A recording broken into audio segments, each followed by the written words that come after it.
할렐루야. 또 한 주간 믿음으로 시작하고 코람되어 하나님 앞에서 말씀을 받는 여러분들은 참 복된 인생입니다. 이 한 주간도 주님께서 여러분과 동행하실 것입니다. 그 어떤 것들도 여러분의 생명을 앗아갈 수 없을 것이고요. 여러분이 받아 누릴 복을 결코 악한 영들이 가로채지 못할 것입니다. 더욱더 코람되어 하나님 앞에서 결단하며 믿음으로 나아가면 하나님께서 반드시 지키시고 함께할 줄로 믿으시기 바랍니다. 오늘은 주님의 날입니다. 하나님을 예배함이 온 성도들의 기쁨이고요. 그리고 이것이 진짜 하나님께 복받는 자의 모습이라는 것을 결코 잊지 않기를 소망합니다. 오늘 함께 은혜 받을 말씀은 로마서 1장 8절로 17절까지로 자, 로마를 향한 사도 바울의 간절함, 로마를 향한 사도 바울의 간절함, 바울의 간절함이라는 제목으로 주의 말씀 증거합니다. 바울은 복음을 로마에 있는 로마 교회 성도들에게 복음을 전하기를 간절히 원했습니다. 자, 모든 길은 로마로 통한다라는 말이 있죠. 모든 길은 로마로 통한다. 자, 이런 말이 있듯이 당시 로마는 세계를 주도할 만큼 세계를 주도하는 영향력 있는 세력 있는 나라였습니다. 그래서 바울은 8절에 보면 너희 믿음이 온 세상에 전파되므로 너희들의 그 믿음이 온 세상에 전파되므로 하나님께 감사한다. 하나님께 감사할 이유가 있는데 바로 너희의 믿음이 온 세상에 전파된다라고 그렇게 말할 정도였습니다. 곧 로마는 세계의 심장이었던 것이죠. 바울은 로마 교회 성도들을 복음으로 무장시키면 온 인류를 복음화시킬 수 있을 거라는 그러한 확신이 바울에게는 있었던 겁니다. 그래서 어떠한 유혹에도 흔들리지 않도록 독구자였던 것이지요. 자, 11절에 보면 내가 너희 보기를 간절히 원하는 것은 어떤 신령한 은사를 너희에게 나누어 주어 너희를 견고하게 하려 함이라 라고 말하고 있습니다.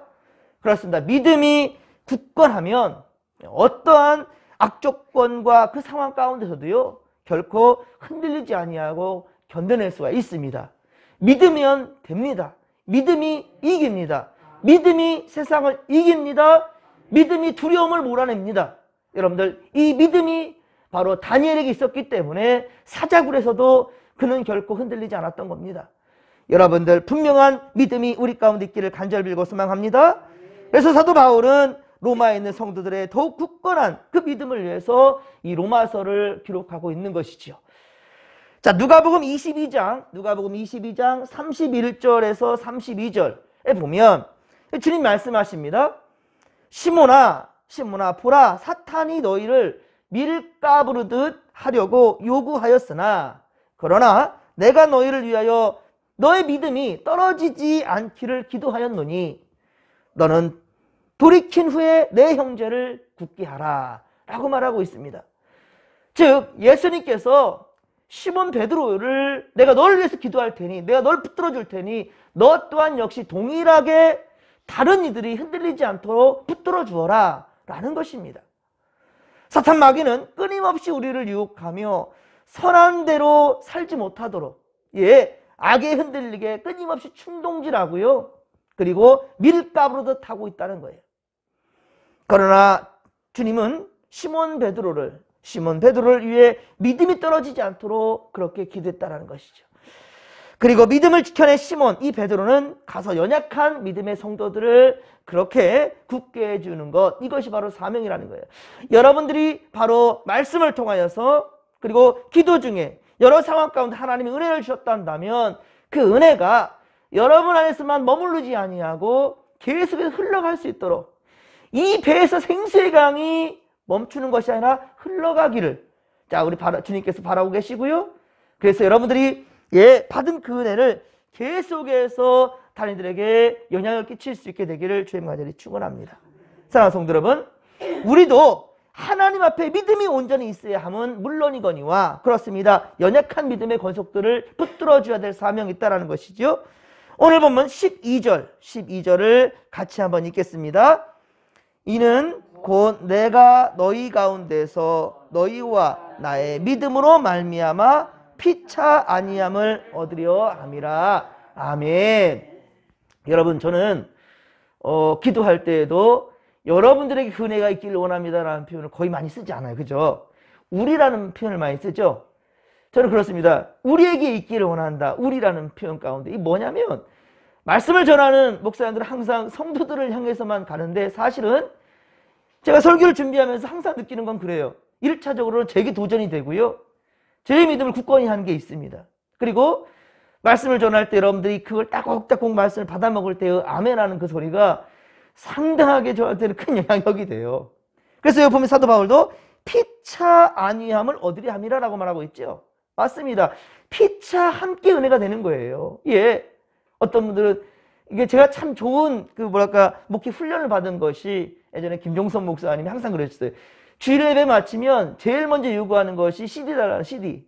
요즘 뭐 USB로 뭐 이렇게 또 핸드폰으로도 얼마든지 이제 말씀들이 이제 올리면 바로 모두가 함께 공유할 수 있게 되는데 옛날에는 그랬거든요. CD나 테이프로 설교 녹화를 하면 녹음을 하면 그거를 이제 목사님은 차에다 싣고 아니면 서재실에서 그걸 다시 트는 거예요. 그리고 그 김종선 목사님이 설교하는 것을 아멘으로 받고 있는 그 훈련이 있어서 그 말씀을 항상 우리 훈련하셔서 저 또한 역시 주일 말씀이 끝나면 새벽 예배가 끝나면 수요예배 끝나면 그걸 다시 또 편집하는 시간도 있지만 그것을 다시 들으면서 은혜를 다시 재점검할 수 있게 되는 것이죠. 항상 은혜는 그렇습니다. 여러분들이 받은 그 은혜가 여러분 안에 머물러 있는 것이 아니라 말씀을 전하는 자나 받는 자가 그리고 이 말씀을 받지 못한 자들에게도 얼마든지 함께 공유하면서 그렇게 피차 은혜를 누릴 수 있는 주님의 정말 주시는 그 평안함과 안위함이 우리 가운데 있게 되기를 주의 간절히 축원합니다. 사도 바울은 그것을 원했다는 겁니다. 그래서 13절에 보듯이 바울은 여러 번 로마에 가려고 시도하였다는 것이 기록되어 있죠. 로마 성도들도 그것을 또한 아는 바라고 얘기하고 있죠. 바울은 자신이 만난 부활의 주님을 로마에 있는 성도들도 동일하게 경험하게 되기를 바랬던 거예요. 예. 다른 이방인 중에서도 같은 열매를 맺게 되기를 바랬던 것이죠. 다른 이방인들 중에서도요. 그 역사가 일어나기를. 그러나 지금까지는 그 길이 막혔다고 얘기하죠. 바울의 간절함으로 그러나 곧 이루어질 것입니다. 사실 바울은 3차 선교회를 마치는 가운데 이 로마서를 쓴 거예요. 3차 선교회를 마치는 그 가운데 이 로마서를 쓴 건데 붙잡혀 예루살렘으로 돌아가면 죽게 될 것이라는 것도 알았습니다. 그러나 바울은 이미 사도행전 19장 21절에 선포했습니다. 여러분들도요. 그러니까 문제만 바라보지 마시고 그 문제 넘어 있는 하나님을 바라볼 줄 알며 선포하십시오. 선포 기도가 얼마나 중요한지 아십니까? 목사님만 하는 게 목회자만 하는 게 아니에요, 여러분들. 예? 나사렛 예수로 명하노니 예수 그리스도의 이름으로 명하노니 물러갈지어다. 악한 마귀 물러갈지어다. 나를 괴롭히는 생각들 물러갈지어다. 나를 괴롭히는 병마들 물러갈지어다. 여러분들 세상의 여러 가지 뜻 가운데서요 선포할 수 있어요. 예, 그것이 바로 우리에게 주신 하나님의 권위예요. 뭐냐? 하나님께서 우리에게 주신 바로 하나님의 백성된 자녀된 권세가 있다는 거예요. 그 권세를 누리라는 것이죠.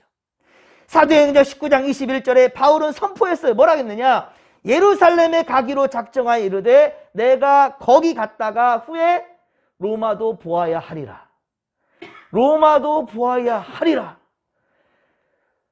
당장 자기가 예루살렘에 가면 잡혀서 죽을 줄 알아요. 예? 지금 칼 갈고 있어요. 너 오기만 해라.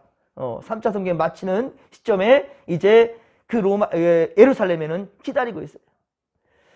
사도 바울이 사도행전 19장 21절 이 말씀이 진행되는 가운데 바로 시간이 없어서 예루살렘으로 가면 죽는 걸 알면서도 불구하고 그렇게 에베소 교회 장로님들을 밀레도로 불러가지고 왜 예루살렘 그 에베소로 가면 시간이 안 돼요. 그러니까 당신들이 오라는 거죠. 그래서 에베소로 가고 싶었지만 가지 못하고 밀레도로 오라고 그래서 거기서 마지막 설교를 하면서 모세가 신명기서를 기록했듯이 마지막 유언처럼 설교를 해요. 그리고 예루살렘으로 갑니다. 그런데 19장 21절 사도행전 19장 21절에 예루살렘에 가기로 작정하여 그러면 죽기로 작정한다는 것이죠. 그런데 뭐라냐? 내가 거기 갔다가 후에 로마도 보아야 하리라. 이 말이 하나님께서는 분명히 기억하셨고 역사하셨다는 거예요. 로마의 시민권 얘기를 해요. 로마의 시민권 얘기를 하니까 다른 이들이 아무리 사도 바울을 죽이려고 했다 할지라도 로마의 시민권을 가진 자를 유대인들이 지금 치리할 수가 없습니다. 그래서 결국은 로마로 가게 되는 거예요. 사도 바울이 그 말 하지 않았다 한다는 다음에 그 자리에서 죽을 목숨이었거든요. 여러분, 이렇게 하나님께 역사하신다는 거예요. 하지만 이 상황은 그리 낙관적이지는 않아요. 뭐 그가 말했다 할지라도 못 들은 척을 죽여버리면 끝일 수 있지 않습니까? 바울은 에베소 장로들을 그렇게 밀레도로 만나 마지막으로 말씀을 전하면서 사도행전 20장 24절, 사도행전 20장 24절에 보면 이렇게 말합니다. 이거는 이제 인간의 자기의 신앙의 고백이 또 이런 부분들인데요. 내가 달려갈 길과 주 예수께 받은 사명, 곧 하나님의 은혜의 복음을 증언하는 일을 마치려 하면은 나의 생명조차 조금도 귀한 것으로 여기지 아니하노라. 나의 바로 생명, 이것을 내가 이 일을 마치려 하면은, 마친다는 것은 죽음을 의미한 거죠. 사도 바울도 이런 죽음에 대해서는 두려움이 없어요. 그리고 일단은 체념을 하는 그런 듯한 그런 모습일 수 있어요. 하지만 이미 그의 입으로 선포한 게 있었어요. 뭐였죠? 내가 로마도 보아야 하리라. 내가 로마도 보아야 하리라. 그 후에 사도 바울은 계속 많은 사람들이 사도 바울 죽으면 어떻게 합니까? 가지 마소서 계속 가로막거든요. 가로막는데 사도 바울은 내 생명조차도 조금 더 귀한 것을 여기지 아니하노라. 나 예루살렘 죽을 각오를 하고 있어. 하지만 아니에요. 하나님 들으셨습니다. 내가 로마도 보아야 하리라. 그러니까 여러분, 선포기도가 얼마나 중요한지를 여러분 깨달으시란 말이에요. 그리고 바울은 그곳에 가면 붙잡혀 죽게 될 것을 알면서도 자기 발로 그렇게 예루살렘을 향하고 있지 않습니까? 예수님의 모습과 같지요. 예수님도 예루살렘에 들어오면 바로 죽을 거라는 걸 알고 있음에도 불구하고 예수님은 그렇게 예루살렘으로 그렇게 들어오셨죠. 지금 이 로마서를 기록한 바울은 오직 복음을 전하며 영혼 구원의 열정에 불타 있는 거예요. 15절에서도 보면, 오늘 보면 15절에 보면 바울은 할 수 있는 대로 로마에 있는 성도들에게 복음을 전하기를 원했다라는 거예요. 하나님은 이 소망을, 이 바울의 마음을 아셨던 것이고요. 바울은 예루살렘에서 결박되지만 그러나 그는 로마 시민권을 가진 자였기에 로마로 압송되게 된다는 거예요. 결국 그곳에서 바울은 복음을 전하게 되었던 것이고요. 그것도 바로 로마에서 사형받는 것이 바로 사형으로 집행될 수 있을 텐데요. 이것도 참 하나님의 역사입니다. 내가 로마도 보아야 하리라. 로마 구경 간 거 아니죠. 로마 여행 간 거 아니죠. 놀러 간 거 아니잖아요. 놀러 간 게 아니잖아요. 중요한 것은 로마에 가서 바로 죽으면 하나님은요 2년 동안 살게 합니다. 놀라운 거죠. 사도 바울이 로마도 보아야 하리라. 곧 이곳을 내가 초토화시키겠다. 복음의 깃발을 꽂겠다라는 이 확신 가지고 갔더니만 하나님 그곳에서 2년 동안이나 집행유예로 그렇게 복음을 전할 기회를 바울에게 줬던 거예요. 지금 우리가 감옥으로 생각하는 거와 좀 달라요. 감옥에 구금돼 버리면은 갇혀있기 때문에 아무것도 할 수 없잖아요. 자, 이 시대에 바울은요 로마의 시민권을 가진 자예요. 특혜가 있어요. 뭐냐? 누구든지 오갈 수가 있어요. 그리고 우리 옛날에 귀양살이 보내지 않습니까? 귀양 고위 뭐 어떤 공직자질이랄지, 그렇죠? 귀양을 보내면 거기서 밥도 해 먹이는 사람도 있고 조그만 초가집에서 이렇게 살지 않습니까? 여러 사람도 오갈 수도 있고요. 거기서 지키는 경비병도 있지만 조금의 자유함이 있잖아요. 이렇게 귀양을 보내면요. 마찬가지예요. 사도 바울도 많은 사람들이 오갈 수 있었어요. 그에 대해 제재가 없었단 말입니다.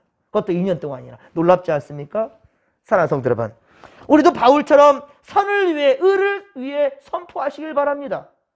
우리의 기도를 주께서 들으시고 반드시 응답해 주신다는 확신 가지고 나아가시길 바랍니다. 그런데 여러분, 중요한 게 있으면 때와 시를 여러분 정하지 마십시오. 그렇게 시험 드는 거예요.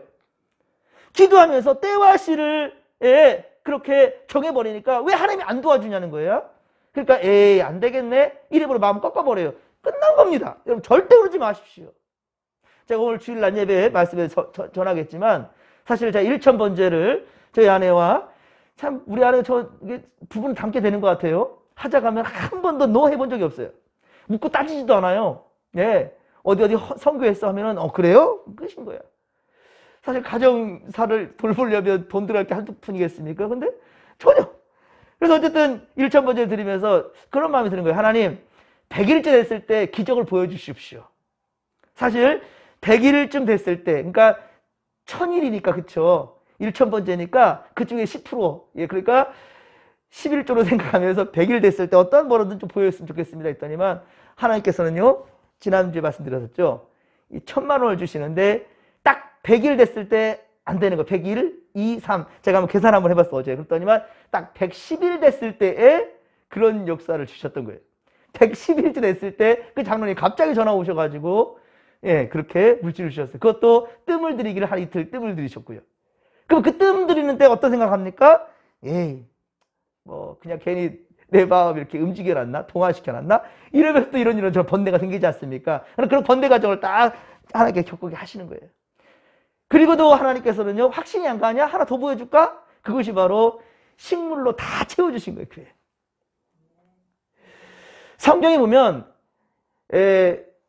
눈 멀었던 맹인이 눈을 뜨게 됐을 때 나무 같은 것이 걸어 다니다라고 얘기를 하고 있어요.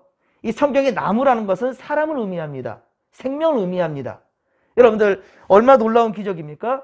여러 군데 교회에 사택, 여기 뭐 교육관까지 전부 다 많은 생명들로 채워갔어요. 네. 이것은 바로 하나님께 생명을 채워주겠다는 확신인 거예요. 할렐루야.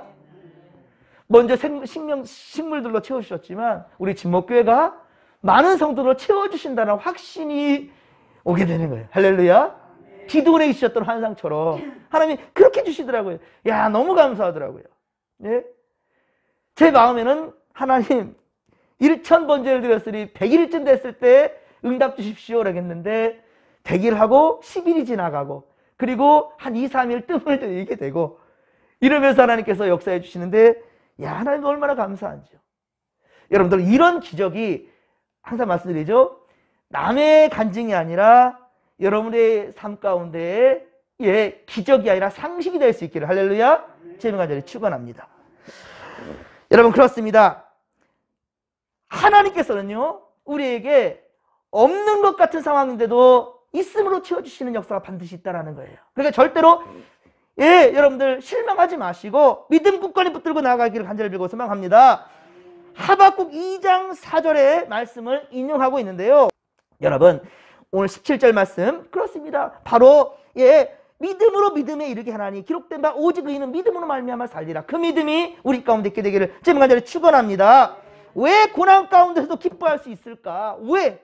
하박국 선지자에게는 이러한 어떠한 극한 상황에서도 바로 하나님을 향한 믿음이 변치 않았기 때문이에요. 주께서 끝까지 함께 하신다는 확신이 있었기 때문입니다. 하박국에게 보여준 장차 이스라엘에게 닥칠 재앙은 심히 어렵고 두려워서 내 뼈가 상하고 몸이 떨렸다라고 고백하고 있어요. 자, 그러나 하박국은 고백하지요. 무화과 나무 잎이 무성하지 못하며 포도나무에 열매가 없으며 감람나무에 소출이 없으며 밭에 먹을 것이 없으며 우리의 양이 없으며 외양간에 소가 없을지라도 나는 여호와로 말미암아 어떻다고요? 즐거워하리. 난 여호와로 즐거워하리. 할렐루야. 아무것도 없대요. 우리의 뭐도 없고 탈락했는데도 하나님 안 주시는 거예요. 그러면은 실족이 아니라 없네? 근데 중요한 건 뭐예요? 나는 하나님의 자녀이고 하나님 나의 절대자구나. 나의 아버지시오. 이에 대한 확실한 신뢰가 있으니까 주신 자도 여호와시오 취하신 자도 여호와시니 믿음의 사람들을 본다 한다면 항상 주어진 것으로 감사하지 않았어요. 여러분. 그 어떤 상황이라 할지 그 상황에 내가 누구인가 하나님이 어떤 분이신가 이에 대한 확실한 이해관계가 딱 이루어질 때 모든 이들은 찬양하고 기뻐했어요. 감사했어요.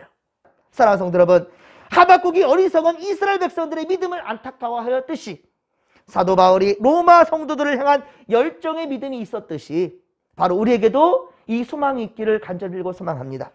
오늘 우리의 믿음과 그리고 우리 진목교회 모든 믿음의 연약한 성도들 그리고 우리 다음 세대들을 이어갈 믿음의 자녀들을 위해서 이 시간 우리 함께 기도하며 나아가십시다. 오늘 주님의 날입니다. 온 성도들 코람디오 하나님 앞에서 말씀과 기도로 또 한 주간을 시작하면서 승리가 무엇인지를 모든 성도들이 고백할 수 있게 이르기를 주님의 간절히 축원합니다. 주여 삼차 부르며 기도하며 나갑니다.